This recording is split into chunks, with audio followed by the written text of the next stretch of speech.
So good morning everyone. I hope you all are doing fine. So let's start a new week. I know it's Monday and in the morning most of you were feeling कि आज college जाना है या नहीं जाना है. So how many of you agree with me? Okay. So like session start करने से पहले एक छोटी सी fun activity करेंगे. So इस fun activity में क्या होगा कि मैं आप लोगों को एक हिंदी का मुहावरे बोलूँगा.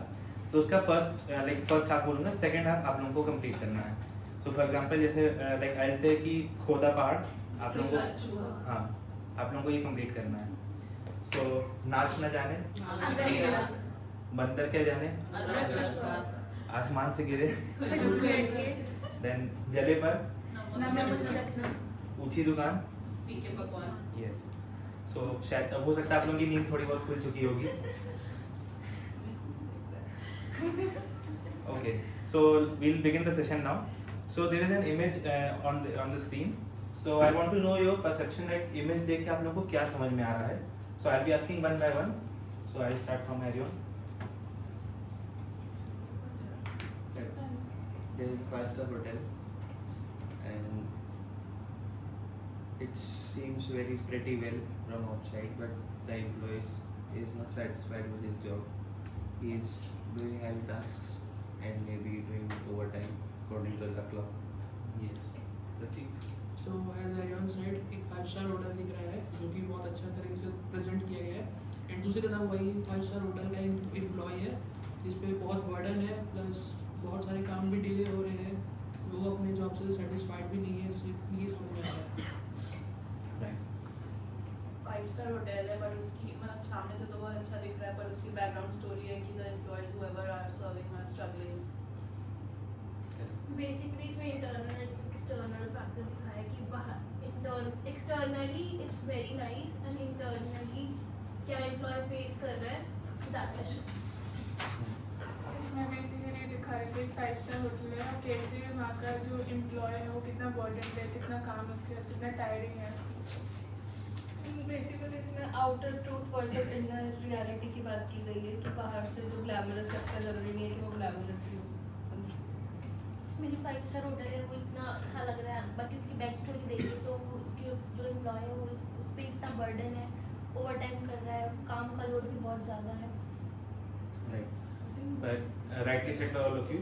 So I'll just conclude it that in this picture, like the rooms are perfect. It is a 5 star hotel. Food is excellent. Guests are happy. Everything is excellent. But the staff over here is that is overworked. Salaries are delayed, and safety norms. All these things are ignored. So now my question is, can we call this hotel successful?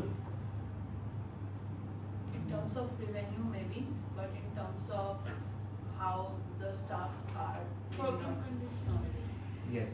But So yes. It's industry सब ऐसे ही face कर रहे हैं. Normally when you see every 5 star hotel everyone is almost हर जगह Exactly. यही condition है.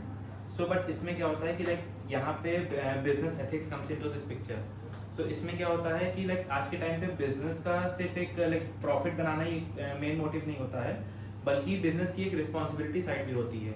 सो एंड जब लाइक बिजनेसेस ग्लोबल लेवल पे ऑपरेट करते हैं then ethics becomes even more important. So today we'll talk about the business ethics in the global context and how companies grow globally and how globalization affects the Indian corporate and the social culture and how there are certain like international rules that guides the ethical behaviors. So we'll start with the objectives. So we'll be understanding what ethics really means in the business life and growth of the global companies, analyzing the impact of globalization on the Indian culture, and identifying the different international business codes as well and applying the ethics in the hospitality situation. So सबसे पहले we'll understand the base that is the business ethics. So can anyone tell what do you understand by the term business ethics? Okay, sorry to disturb, Pratik will give the feedbacks. Continue. So anyone what do you understand what business ethics term से क्या समझ में आता है? सो business ethics का मतलब होता है कि कोई भी इंसान जो बिजनेस कर रहा है तो वो कौन कौन से जो सोसाइटल नॉर्म्स जो होते हैं मतलब सोसाइटी के लिए जो सही दिख रहा है वो उतना फॉलो कर रहा है कि नहीं. जैसे बिना बात के वो एम्प्लॉयज़ को निकाल देना या उनको सैलरी ना बना देना उनके काम के according. So these are. Yes, yes, Principles that they follow basically. yes. Rightly said by both of you. So business ethics, like it simply means doing business, but in the right way. So it guides the business how to behave with the customers, employees, suppliers, and the society as well. And it gives honesty, transparency, and responsibility as well. Like transparency to the employees, to the guests, employees, and everyone. So it improves the guest satisfaction and staff. It improves staff welfare also. So like अगर for example कोई एक hotel है and वहाँ पे hotel कोई false promises देता है या स्टाफ से एक्स्ट्रा लाइक ओवर ज़्यादा काम करवाया जाता है, ओवर बर्डन रहता है विदाउट एनी एक्स्ट्रा पे, सो वो that will come into unethical behaviour because वो एथिक्स में नहीं आता है. So that is why ethics is not optional. So now will be understanding that why business ethics really matters. तो एक्स्ट्रा पे दे के काम कराएगा तो एथिकल है. सर एक्स्ट्रा पे दे के भी जो वर्किंग आवर्स रहते हैं जैसे 12 आवर्स है, जैसे 9 आवर्स रहते हैं तो एक्स्ट्रा 12 आवर्स तक करा सकते हैं विद एक्स्ट्रा पे, not beyond that. That will come in unethical only. Or we can ask the consent of the Yes. employee if he agrees to work for extra hours For for extra extra pay, hours. then it Yes. is. ठीक है. सो business ethics like सिर्फ rule follow करना नहीं होता है, ये business को एक लॉन्ग टर्म सक्सेसफुल भी बनाता है. एंड लाइक अगर एथिक्स स्ट्रांग हो तो बिजनेस पर भी एक कस्टमर्स का एंड स्टेक होल्डर्स का ट्रस्ट बिल्ड होता है. So in this we'll be seeing the main reasons why business ethics really matters. So first one is the increases stakeholders trust. So I think everyone knows who are the stakeholders. So they are the like जो भी in and out business से related होते हैं, like customers हो गए, employees हैं, investors हैं, suppliers हैं, जो भी लोग business से connected रहते हैं, चाहे internally हो चाहे externally हो, they are known as stakeholders. So अगर business honest और fair होता है, then लोगों का business के ऊपर trust और बढ़ता है, then लोग उस business पे वो trust कर सकते हैं. फॉर एग्जाम्पल होटल अगर ट्रांसपेरेंट प्राइसिंग रख रहा है, उसमें लाइक कोई भी हिडन चार्जेस नहीं लगा रहा है, तो कस्टमर्स जो होते हैं, गेस्ट जो हैं, उनका एक ट्रस्ट बिल्ड होगा उस ब्रांड के ऊपर. सो वो दोबारा उस ब्रांड के होटल को ही प्रेफर करेंगे, उसी में जाना चाहेंगे. वेयर एज स्टाफ का है, स्टाफ में लाइक अगर प्रॉपर वर्किंग आवर्स हो रहे हैं एंड ओवर टाइम पे लाइक प्रॉपर सैलरीज टाइम पे आ रही है, ओवर टाइम मिल रहा है, सो स्टाफ का भी टुवर्ड्स द ऑर्गेनाइजेशन एक अच्छा परसेप्शन बनेगा कि staff will be loyal to the organisation.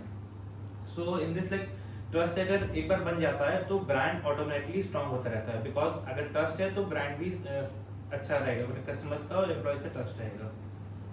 Hidden charges क्या होते हैं by the way? What are the hidden charges? So like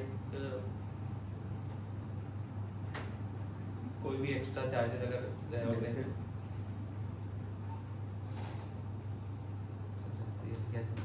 जैसे जनरली आजकल क्या करते हैं रेस्टोरेंट वाले, they put service charge, service charges. you know, without even intimating the guest. So that is not ethical. ठीक है. If it has been mentioned or is been said before, Yes. then it is okay. Otherwise, if they just suddenly put it, then it's not. What else could be there?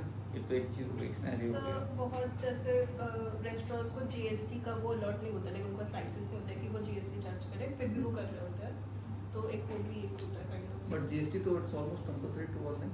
Sir उसके लिए एक licence proper एक numbering allot होती है government की तरफ से. GST number कुछ- मिलेगा. GST. But when you start a business, you have to have a GST number. मतलब बहुत सारे छोटे मतलब ये you mean to say कि हाँ जिस ऐसे ही बिना उसके GST के करते करते हैं कुछ. ठीक है. What else? We move to hotels. Hotels में क्या क्या हो सकता है? Service charges. वो सर्विस चार्ज को पकड़ के कितना वो करेंगे हम आगे. What else? पैकेजिंग चार्जेस कहीं कहीं सर पैकेजिंग का भी पैसे लेते हैं. चार्ज के अलावा भी और चीज़ें हो सकती हैं. What could else could be there? To customers if we talk about. To build the trust.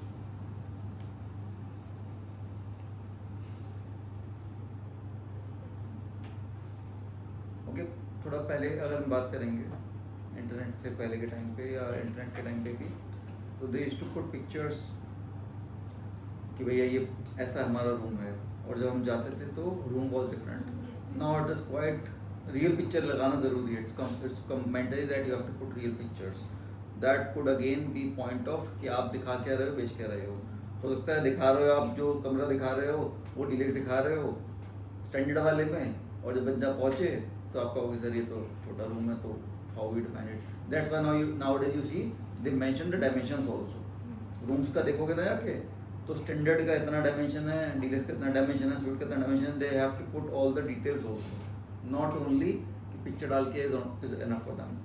इसके अलावा आप देखते हो बहुत सारी चीज़ें हो सकती हैं, जैसे कंपनीज या बिजनेसेस रिव्यूअर्स को खरीदते हैं, मतलब दे पे Yes. Give fake reviews. yes So that this is very popular thing कि you know you can say कि it is a kind of again misrepresentation, bot reviews, so maybe for any, it could be any for anybody, for a restaurant, for airlines, for a hotel, for anybody, any service provider, that could also be there।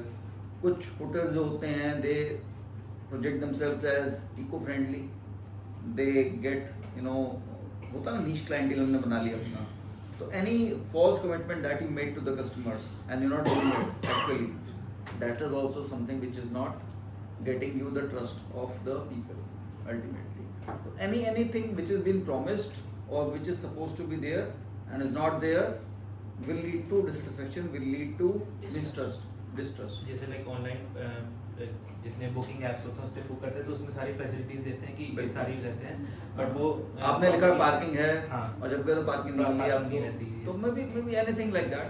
Yes, ठीक है। So next is prevents misconduct. So ethics company को like कोई भी गलत काम करने से रोकता है। फॉर एग्जांपल लाइक करप्शन हो गया या चीटिंग है, एक्सप्लॉयटेशन है। लाइक अगर ओवर टाइम वाला ही है तो ओवर टाइम, जैसे अगर स्टाफ ओवर टाइम वर्क कर रहा है बट उसे पेमेंट नहीं मिल रही है। सो इसमें लाइक अगर रूल्स भी क्लियर होते हैं तो एम्प्लॉयज का भी एक बाउंड्री सेट होती है कि like with in those rules he employees को उसमें काम करना है। सो फॉर एग्जांपल लाइक किसी की कोई भी ब्रांड्स में होता है सेंट्रलाइज टिप सिस्टम होते हैं, तो उसमें क्या होता है कि अगर गेस्ट टिप दे रहा है तो वो एक टिप बॉक्स में जाती है एंड वो मंथ एंड में या स्टार्टिंग में all over the employees equally distribute होती है। बट अगर मैनेजमेंट उससे इक्वली डिस्ट्रीब्यूट ना कर रहा हो या उसमें फिर कुछ गड़बड़ हो रही हो तो that will come in the unethical behaviour only. So like ethics एक स्टॉप साइन की तरह काम करता है जो कि ऑर्गेनाइजेशन को किसी भी गलत काम करने से रोकता है। Then it enhances the brand reputation also. So आज के टाइम में लाइक अगर कोई भी हमें कोई प्रोडक्ट खरीदना है तो हम लोग सिर्फ प्रोडक्ट नहीं देखते हैं बल्कि कंपनी की रेपुटेशन भी देखते हैं कि वो क्या ब्रांड इमेज इस समय उसकी मार्केट में, वो ब्रांड कैसा है, ब्रांड अच्छा है या नहीं है। सो एथिकल बिजनेस एक पब्लिक इमेज भी क्रिएट करता है एंड वो लाइक जो भी बिजनेस की इमेज होती है वो स्ट्रांग होती है। So we can take example of Taj hotels. So Taj hotels का जो इस समय रेपुटेशन बनी हुई है, उनकी रेपुटेशन सिर्फ लग्जरी की वजह से नहीं है बल्कि उनके एथिकल बिहेवियर हैं एंड स्ट्रॉन्ग सर्विस स्टैंडर्ड्स हैं। तो उन सब की वजह से भी उनकी जो इमेज है इस समय इंडस्ट्री में वो अच्छी इमेज बनी हुई है। सो ऑनलाइन रिव्यूज़ भी एथिकल बिहेवियर पे डिपेंड करते हैं, बिकॉज अगर कोई गेस्ट किसी होटल में गया है एंड वहाँ पे उसे अच्छा नहीं लगा या फिर कोई चीज़ सही नहीं हुई है तो वो ऑनलाइन रिव्यूज़ में जब ऑनलाइन रिव्यू डालेगा तो उसमें भी वो बैड रिव्यूज़ ही रहेंगे। सो इन शॉर्ट गुड मतलब अगर अच्छे एथिक्स रहेंगे तो इमेज लाइक ब्रांड की अच्छी रेपुटेशन बनेगी and then it will attract more customers also. It promote sustainability also. So sustainability का मतलब कि कोई भी बिजनेस ऐसे चलाना है कि फ्यूचर जनरेशंस के लिए कोई भी लाइक प्रॉब्लम ना हो। सो इसमें एथिक्स एनवायरनमेंट और रिसोर्सेज का भी रिस्पॉन्सिबल यूज सिखाता है। सो इसमें लाइक काफ़ी होटल्स हैं they have reduce the uses of plastics. So अब ऑलमोस्ट सारे 5 स्टार होटल्स में हो गया है कि वो प्लास्टिक वाटर बॉटल्स डिसकंटिन्यू करके अब ग्लास वाटर बॉटल्स यूज़ करते हैं and it will be like they recycle it also. So इसमें लाइक वाटर रिसाइकलिंग कर रहे हैं, एनर्जी एफिशिएंट सिस्टम्स यूज़ हो रहा है। सो इसमें एक ITC होटल्स है। ITC होटल्स एक ग्रीन बिल्डिंग में आते हैं। तो उसमें क्या होता है, कुछ प्रॉपर्टीज उनके हैं जैसे ITC चेन्नई है and ITC Maurya new Delhi. So ये सारे होटल्स क्या है as compare to other 5 star hotels they are using 23% less energy like जितने एज लाइक बाकी होटल्स यूज़ कर रहे हैं। सो उन सब के कंपेरिजन में लेस एनर्जी ये लोग यूज़ कर रहे हैं। What certification they have? Any specification certification they have? Certification है उनके पास? लाइक आईटीसी का हर ईयरली एक CSR और सस्टेनेबिलिटी की एक रिपोर्ट भी पब्लिश होती है, उसमें सारी चीज़ें mention They are having actually a specific certification. You can ask them. Yeah. नहीं करना कुछ Does anyone know what is the certification for ITC hotel? Lead and What is it? so lead certification में कुछ criterias होते हैं whichever First, what is full form? lead का देखना नहीं. सब कुछ leadership in Yes. energy And environmental design. तो कुछ क्राइटेरियाज होते हैं whichever hotels fulfills those criteria they get certificate. उसमें भी शायद platinum और दूसरा कैटेगरी होता है exactly अभी okay. ठीक. Anybody else would like to add up? So who gives it basically? कौन देता है ये lead certification? एक US based कंपनी है, कंपनी का नाम आई फॉरगॉट, मतलब थोड़ा सा नाम वैसा ही है मुश्किल से. Okay, so it is USGBC, US Green Building Corporation. ठीक है. That gives basically the certification to any building basically. It's not for hotels. It's for any building. yes DLF also has it. Yes. तो basically आपको कुछ उसके parameters follow करने पड़ते हैं कि आप देखते हो लाइटिंग के लिए आजकल जो है तो कैसे होते ग्लास की ज़्यादातर बिल्डिंग्स बनती हैं. Why? So that maximum of the natural light comes in और ये हमें जलाने की जरूरत ना पड़े. अब जैसे हम लोगों ने तो लगा लिए लेकिन पर्दे डाल दिए तो there is no point of that. तो it has to be properly utilized. Same thing ventilation also. आपका बड़ी आप देखते हो ना आजकल जो सीलिंग्स होती हैं थोड़ी ऊंची होती हैं. Why? So that more ventilation is there. ठीक है. तो ये आप देखोगे आजकल जो बिल्डिंग्स डेवलप हो रही हैं वो इसी ग्राउंड को लेके होती हैं.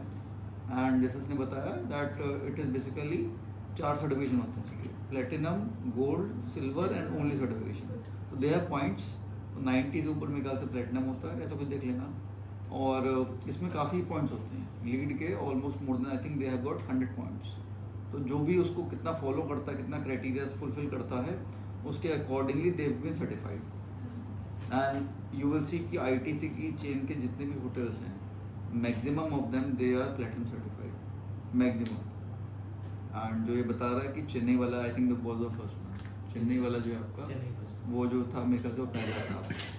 ठीक है. तो it is I think important for all of you because आप लोग अभी ये बातें कर रहे हो ना एथिक्स की वजह से. तो आई थिंक एनवायरमेंटल एथिक्स की अगर हम बातें करेंगे तो उस पर्सपेक्टिव से I think it is very important for all of you. ठीक है. चलिए कंटिन्यू. सो एथिक्स क्या करता है, ये सिर्फ आज के प्रॉफिट के बारे में नहीं बल्कि फ्यूचर का भी सोचता है. सो ओवरऑल बिजनेस एथिकल होता है तो कस्टमर्स का एंड स्टेक होल्डर्स का ट्रस्ट बिल्ड होता है. मिस्टेक्स कम होंगी, देन ब्रांड की रेपुटेशन बनेगी, ब्रांड स्ट्रांग होगा and business long term sustainable बन जाता है. So globalization, have you like heard this term globalization? Anyone? What do you understand by this term? जब कोई कंपनी अपने आप को ग्लोबली एक्सपैंड कर रही होती है और अपने सारे सर्विसेज को ग्लोबल लेवल पे लेके जाती है कि वो ग्लोबली दूसरे कंपनी से भी कम्पीट कर पाती है. Yes, rightly said by Shreya. So this is a definition given by Manfred B. Steger. He is a professor of sociology at the University of Hawaii at Manoa in US. So in this, it simply means globalization means that the world is becoming more linked economically, socially, and culturally as well. So this connection happens because of trade.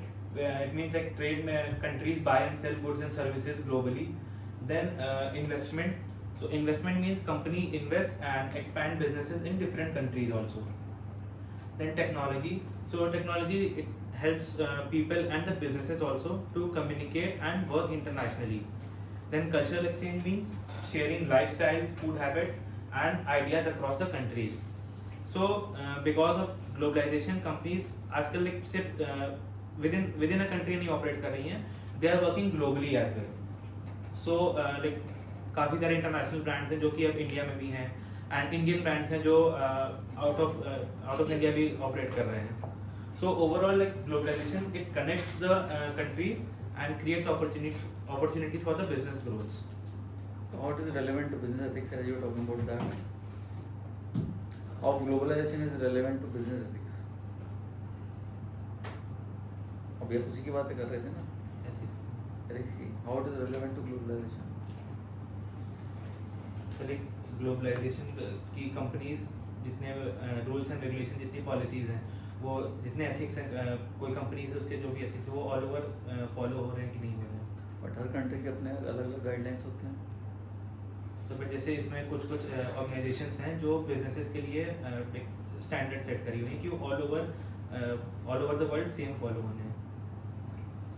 That is okay, but may be possible if you let's say एक Indian company है, वो यहाँ से Switzerland गई, तो Switzerland के अपने अलग कायदे कानून है, you have to follow that. अभी आपने सुना होगा ना मसाले वाला, कि यूरोप में जो है कई सारे मसाले जो थे इंडिया के, उन्होंने मना कर दिया कि we will not use it because it is carcinogenic.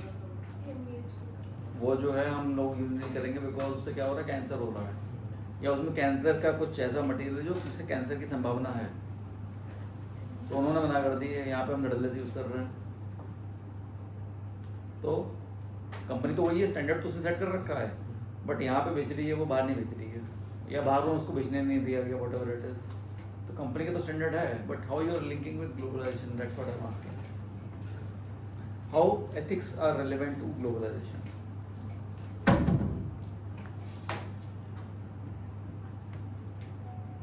I'll get back to you. ठीक है, we'll discuss this. So growth of the global companies की ग्लोबल कंपनीज जो मार्केट में लाइक ग्रो कर रही हैं, so they are opening different like branches और hotels और ऑफिसेज, जितनी भी कंपनीज हैं in different countries to reach a new customers and increase their profits as well. So simple word में लाइक कंपनीज अपने कंट्री से बाहर जाके बिजनेसेस एक्सपैंड कर रही हैं। सो we can take example like different brands like Marriott है, Accor है, Hilton है, these are all international brands. So they have expanded in India also. That like Marriott है, it was started in Washington DC in 1927. So but अब वो India में भी operate कर रही हैं, अदर कंट्रीज में भी। It is operating across like more than 130 countries, and it entered India in 1999. First property was in Goa. Like this, many other brands, Hilton also expanded in India, then Accor also. So because of globalization, it connects the market because service standards improve हो रहे हैं, because international service standard जो वहाँ पे follow होते थे same यहाँ भी फॉलो होंगे। देन एम्प्लॉयमेंट अपॉर्चुनिटीज क्रिएट हो रही हैं एंड स्ट्रॉन्ग कंपटीशन हो रहा है हॉस्पिटैलिटी सेक्टर में, बिकॉज इंडियन ब्रांड्स हैं एंड इंटरनेशनल ब्रांड्स भी हैं। तो सिमिलरली हमारे इंडियन ब्रांड्स हैं लाइक ताज होटल्स हैं, ओबरॉयज हैं, सो ये सब भी like out of India expand कर रहे हैं। लाइक ताज होटल्स की डिफरेंट प्रॉपर्टीज है, ताज दुबई में है, ताज द पियर न्यूयॉर्क है, and Oberois has also expanded their luxury properties in Indonesia, Mauritius, Egypt, Morocco, different countries. So Indian companies भी अब ग्लोबली ग्लोबली एक्सपैंड कर रही हैं। सो ग्लोबल ग्रोथ क्यों होता है? Because due to technology, FDI and market expansion. So technology क्या है? इट ऑनलाइन बुकिंग प्लेटफॉर्म्स और डिफरेंट डिजिटल मार्केटिंग ये हेल्प करती हैं to reach help the customers to reach at the global level also. Then FDI, that is foreign direct investment. So इसमें क्या होता है? Investment from the other countries, like बाहर की कंट्रीज से इन्वेस्टमेंट आ रही है। सपोज इंडिया में कोई इंटरनेशनल ब्रांड ओपन हो रहा है, सो वो बाहर की कंट्रीज से इन्वेस्टमेंट्स आ रही हैं, तो वो न्यू होटल्स बिल्ड करने में हेल्प करती है और जल्दी एक्सपैंड होते हैं। Then market expansion, so companies enter new countries across to access bigger customer markets, because different countries में एक्सपैंड हो रहे हैं, तो कस्टमर लाइक क्लाइंटेल भी उनका इंक्रीज होगा।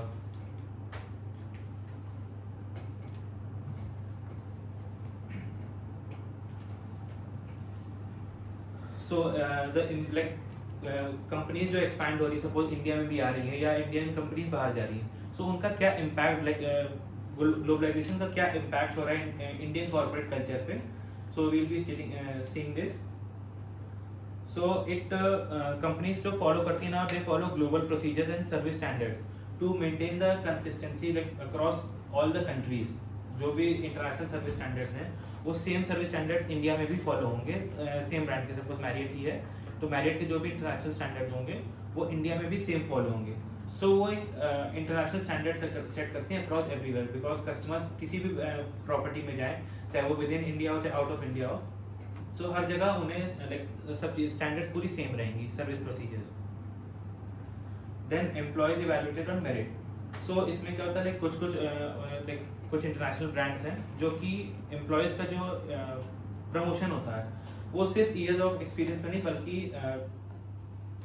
क्या नाम गेस्ट फीडबैक के बेसिस पे भी डिपेंड करता है, एंड लाइक गेस्ट का कैसा फीडबैक है सो उस पर भी डिपेंड करता है। Then focus on sustainability and CSR। So organization जो है अब उनको इन्वायरमेंट पे भी depend, environment they have to pay attention on the environment as well, कि उनकी जो भी सोशल रिस्पॉन्सिबिलिटीज़ हैं वो सब फॉलो हो रही हैं कि नहीं हो रही हैं, because it impacts the global market as well and the ethical behaviour. Like जो भी ऑर्गेनाइजेशंस हैं वो ऑल ओवर कंट्रीज सेम चीज़ें, सेम सेम एनवायरनमेंट फ्रेंडली चीज़ें फॉलो हो रही हैं या नहीं। Then it becomes critical for global partnerships as well. So when companies जब globally like internationally coordinate कर रही हैं, so trust और ethical behavior एक essential part हो जाता है ताकि organizations का long term partnerships बना रहे। So overall globalization क्या करता है? It makes the corporate culture more professional, performance based and ethically responsible. So अब globalization सिर्फ companies को नहीं affect करता है, it affects the society as well. So now we'll be seeing the effects of the globalization on the Indian social culture. So it has impacted like new lifestyle pattern emerge हुए हैं, because globalization introduces new way of living, working and consuming products. लोगों का lifestyle भी like gradually change हो रहा है as per the like ये हो रहा है कि अब वहाँ पे उस कंट्री में ऐसे हो रहा है तो इंडिया में भी अब सेम चीज़ें कुछ ना कुछ फॉलो होने लग रही हैं। सो अब लाइक फॉर एग्जांपल होटल्स में अब डिजिटल चेक इन्स होने लगे हैं, एंड जो भी सर्विस स्टैंडर्ड्स हैं as per the international standards follow हो रहे हैं। ये तो लेकिन हम लाइफस्टाइल की बात कर रहे हैं, चिकन्स की बात कर रहे हैं। तो लाइक पहले इंडिया में जितने लाइक इंडियन ब्रांड्स थे तो पहले check in manual check ins होते थे। वो ठीक है, अभी आप किसकी बात कर रहे हो? ये आप पहले वाली साइड में बात करते हैं ना तो ठीक था। अभी आप किसकी बात कर रहे हो? लाइफस्टाइल पैटर्न्स, तो जो नॉर्मल हमारा रेगुलर जो रूटीन है हमारा, how it has been impacted by globally, तो उसमें कौन से क्या चीज़ें होंगी? तो लाइक लोगों के लिविंग स्टैंडर्ड्स चेंज हो रहे हैं कि लाइक प्रेफरेंसेस चेंज होते हैं। वो तो यहाँ की ग्रोथ से चेंज होंगे, बाहर के उससे क्या इम्पैक्ट होगा? अगर हम ग्रो करेंगे, एवरेज स्पेंडिंग पावर बढ़ेगी, तभी तो हम कुछ कर पाएंगे। अब मैं सोचूं तो मैं अमेरिकन की तरह खर्च करूँ, पैसे जेब में है नहीं, तो how can I do that? Justify lifestyle आपका चेंज हो रहा है तो कैसे चेंज हो रहा है? लाइक आजकल क्या होता है, लोग देखा देखी में लाइक उसमें रहता है कि वहाँ पे उस कंट्रीज में ये हो रहा है कि मतलब उनका सर लिविंग स्टाइल चेंज हो रहा है, इस टाइप से रहना है लोगों को। सो सेम एप्पल का आईफोन ले रहा तो मैं भी लूँगा। हाँ इस टाइप से। ठीक है। सो western food culture and communication style spread. So global interaction it brings the cultural exchange, especially in food and the communication as well. So earlier like hotel breakfast में क्या होता है, breakfast buffet setup होते हैं। So उसमें एक side आपको like Indian cuisine मिलेगा, पराठा हो गया, पूरी सब्जी, ये सारी चीज़ें भी रहेंगी, and on the other hand all different types of breads, croissant ये सब भी सर्व होते हैं। So वो like जो international breakfast standard, continental breakfast से वो सब भी इन्फ्लुएंस हो रहा है इंडियन स्टैंडर्ड में। Then young people today they follow international work culture like professionalism, punctuality and team work. So youth जो है ग्लोबल अपॉर्चुनिटीज के लिए डिफरेंट सिटीज और कंट्रीज में मूव करने के लिए रेडी होते हैं। फॉर एग्जांपल लाइक हॉस्पिटैलिटी में ही students are working in different countries और cruise lines, because globalization it has increased the career mobility as well. So globalization does not completely remove the tradition. Instead it the tradition and the modern culture it exists together. So for example like hotels में Diwali and Holi के time उस type के भी like different types of buffet setups होते हैं कि उस वो celebrations होते हैं, दिवाली स्पेशल बुफे या होली के लिए स्पेशल बुफे। सिमिलरली अगर क्रिसमस हो रहा है तो क्रिसमस का भी क्रिसमस बुफे सेटअप होता है, न्यू ईयर है तो न्यू ईयर पे भी स्पेशल बुफे सेटअप होता है, different types of things.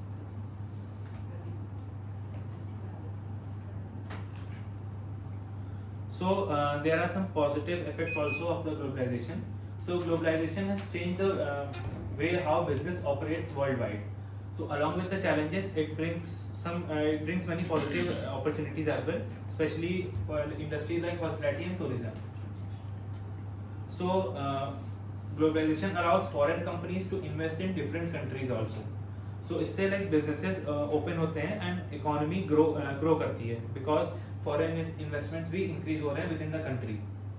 So अगर कोई international brand है वो country में enter कर रहा है, so then they are bringing capital, technology and better management practices as well. Then job creation. अगर कोई brand किसी country में open हो रहा है, so they are creating employment opportunities as well. So like इसमें direct jobs भी हैं, indirect भी, like कोई होटल ओपन है तो उसके स्टाफ की रिक्रूटमेंट होगी, उसमें शेफ्स हैं, मैनेजर्स हैं, सारे एम्प्लॉयज वो भी हैं, एंड इन सप्लायर्स भी हायर किए जाएंगे कि कहाँ से रॉ मटेरियल सप्लाई होना है. देन ट्रांसपोर्ट सर्विसेज, टूरिज्म से लाइक जो वेल डेस्क है, सो उसको अगर कोऑर्डिनेट करना है तो डिफरेंट टूरिज्म सर्विसेज से भी कोऑर्डिनेट करने के लिए. Then skills and technology transfer. So globalization, it helps in sharing knowledge, new skills and advanced technology as well. Like employees are getting trained according to the international standards. So like for example, Ritz-Carlton hotel है, Ritz-Carlton है, Marriott है, these are international properties. So they are जो India में है, so they are training their employees according to the international standards and different technology. Then global tourism uplift. So इसमें क्या होता है कि like Indian hotels, they are learning how global service standards, digital booking systems and modern चीज़ें influence हो रही हैं. Like tourism भी इसमें tourism भी promote किया जाता है कि suppose कोई अगर brand है and इंडिया में Marriott है, तो अगर कोई guest यहाँ पे भी रुक रहा है Marriott में, सो अगर वो किसी और कंट्री में भी जाएगा तो वो सेम ब्रांड ही प्रेफर करेगा अगर वो सेम चीज़ों से वहाँ पे उस ब्रांड में मिल रही हैं. सो नाउ लाइक ग्लोबलाइजेशन के काफ़ी बेनिफिट्स हैं, but then also there are some certain challenges. So अगर businesses it will only focus on profits and ignore the ethics, then the negative aspects जो भी होते हैं वो they will be visible. So increase competitive pressure on small businesses. So globalization, it increases competition because big international companies हैं, they are entering local markets. So जो भी small local businesses हैं वो like they often struggle to compete with the large global brands. For example like international brand जो Maggi हैं, Starbucks है, so ये जब इंडिया में enter किए थे तो काफ़ी सारे like small local cafes हैं और food outlets हैं, they face strong competition. Because earlier जब ये ब्रांड्स इंडिया में नहीं थे तो ये स्मॉल कैफेज जो लोकल कैफेज हैं वो ही चलते थे, बट अब लोगों के प्रेफरेंसेस चेंज हो गए हैं, they prefer going McD and Starbucks. So similarly like hotel industry में भी जो इंडियन ब्रांड्स हैं या जो लोकल ब्रांड्स हैं, लोग अब उससे ज़्यादा ना प्रेफर करके they are preferring more international brands because it they are competing with those. Then cultural homogenization. It means like loss of traditional culture, because when globalization increases, global brands, lifestyle and media, it becomes common everywhere. For example, like today we see international food chains, fashion styles and communication patterns. These are becoming very popular among different countries and especially among the young people. So as a result, traditional और जो भी local food है वो somewhere it is lacking less attention, it is lacking of attention. Then labour exploitation risk. So because of globalization, global competition जो हो रहा है, some companies they try to reduce the cost ताकि they will be like to stay competitive in the market. So sometimes this leads to unfair treatment of the workers as well. Like long working hours हो गए, low wages हैं, unsafe working conditions हैं.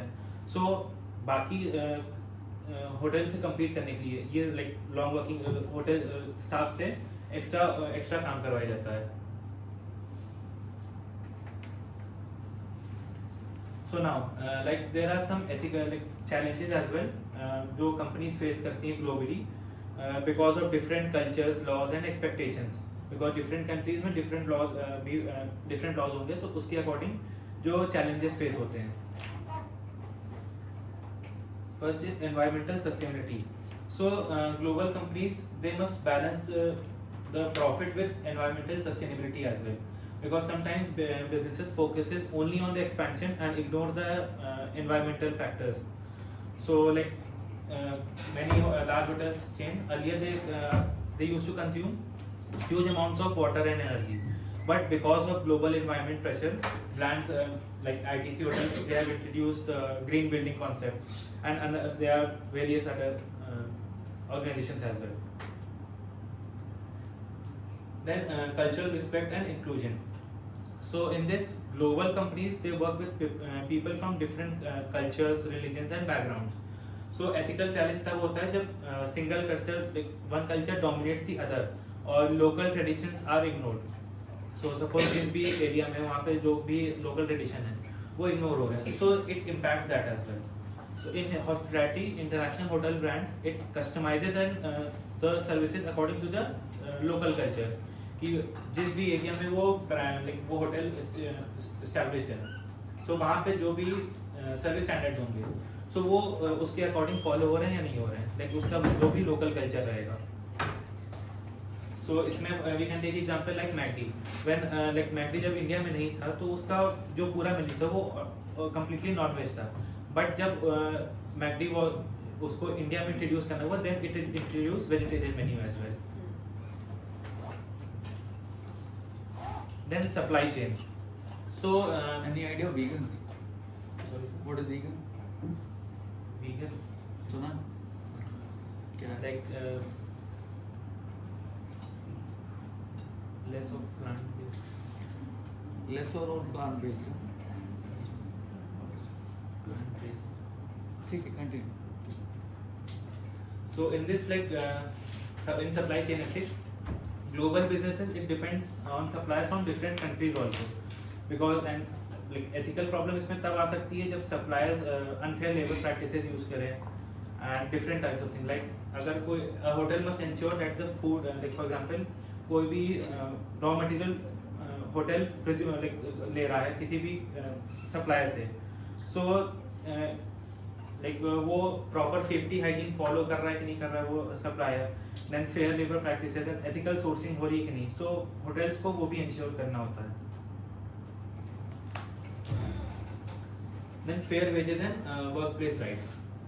सो global competition sometimes it creates pressure to reduce the labour cost also. So this can lead to as I mention earlier also low long working hours, low wages and unsafe working conditions.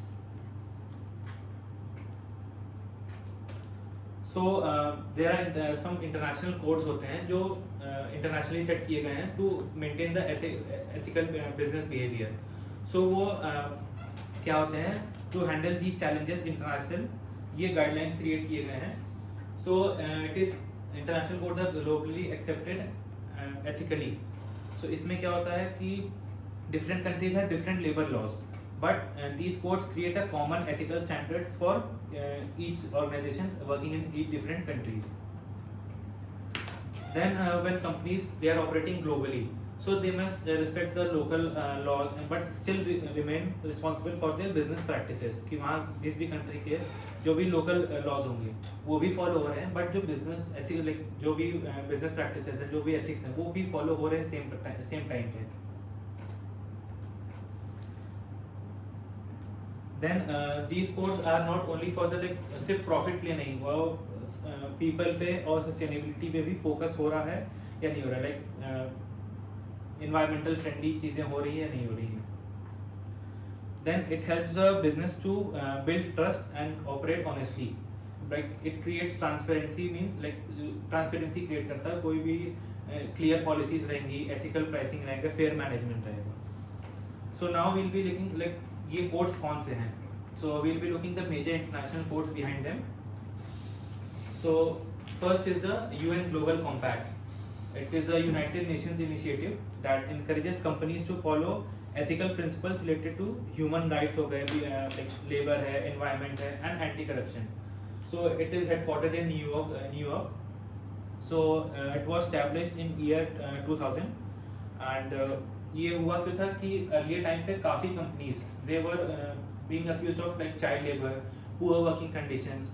So during ये सारे like काफ़ी companies में ये चीज़ें face हुई थी. So इन सब चीज़ों की वजह से ये सेटअप किया गया था ये organisation UN Global Compact. Then International Labour Organization. So ILO it में like ये mainly focus करता है वर्कर्स के राइट्स और फेयर वेजेस पे और फेयर वर्किंग कंडीशंस पे. ये जो भी it sets international labour standards to ensure employees are treated fairly among everywhere. So it was created in 1919 to protect the workers globally. ये all over the world same इसके rules follow होते हैं. So it promotes fair wages, safe working conditions and child labor ना हो रहा हो, तो ये सारी चीज़ें ही promote करती है. So it operates globally. Then Organization for Economic Cooperation and Development. So it is responsible for responsible and transparency, right? It focuses on corporate governance, transparency and ethical management of the organization. So it was set up in 1976 to ensure transparency and responsible business conduct among the in the organizations. Then International Organization for Standardization, also known as ISO. So ये क्या करते हैं? It helps organizations to improve like quality, safety, social responsibility. So इसके different standards होते हैं. Like ISO 9001 है, तो वो quality management के लिए होते हैं. Then ISO 22000 it is for food safety. So ये hotels mostly ये सारे चीज़ें ये सारे standards follow करते हैं related to quality management and sustainability as well. So now ये सारे codes थे. Now we'll be understanding why these codes are important. So these codes helps the businesses operate ethically and maintain the trust worldwide. So international codes it helps to establish the global trust also amongst the like business, governments, investors and the customers. So like when a company follows global ethical standards, they feel confident in dealing with the company as well. So for example like Marriott and Hyatt is international, they maintain global ethical policies. So the guest का जो trust है उस brand के ऊपर वो maintain रहे कि similar, उनको पता है कि इंडिया में जो standards उन्हें मिल रहे हैं वो same standards अगर वो किसी out of India किसी Hyatt property में जा रहे हैं तो वहाँ भी same standards follow होंगे. Then it ensures compliance with global norms. So इसमें क्या है like companies internationally जो accepted rules हैं वो follow हो रहे हैं या नहीं हो रहे हैं in different countries. So this creates consistency and fairness worldwide. So in this like same ethical standards everywhere सब जगह same रहेंगे but smooth global operations also. So international codes these ensure consistency and ethical behavior in global business operations.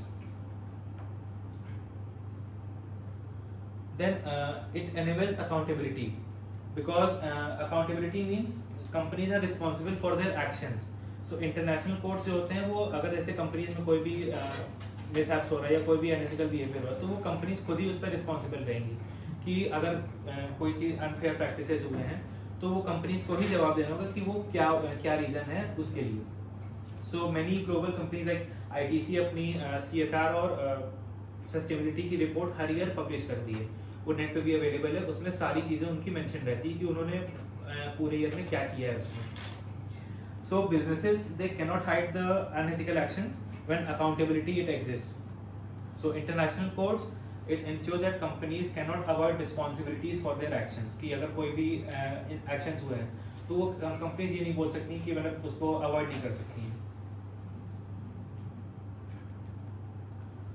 So So then it prevents exploitation. So these codes they protect workers and communities from unfair and unsafe practices also. It ensures that companies don't misuse the labor just to reduce the cost.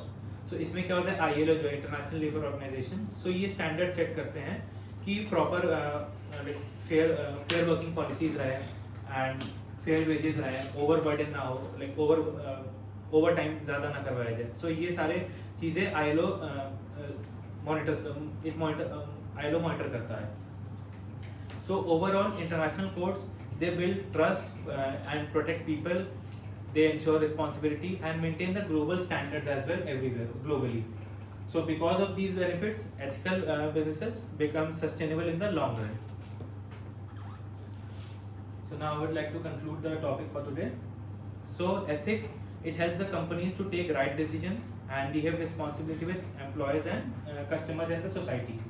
And globalization, it opens the doors for business growth, jobs and technology, and it changes how companies work and also affects the people's lifestyle, food habits and the working culture. So international guidelines, they help companies to maintain fairness, transparency and long-term sustainability. So overall, ethical business and globalization, they must go together for a sustainable success as well. So these are the references.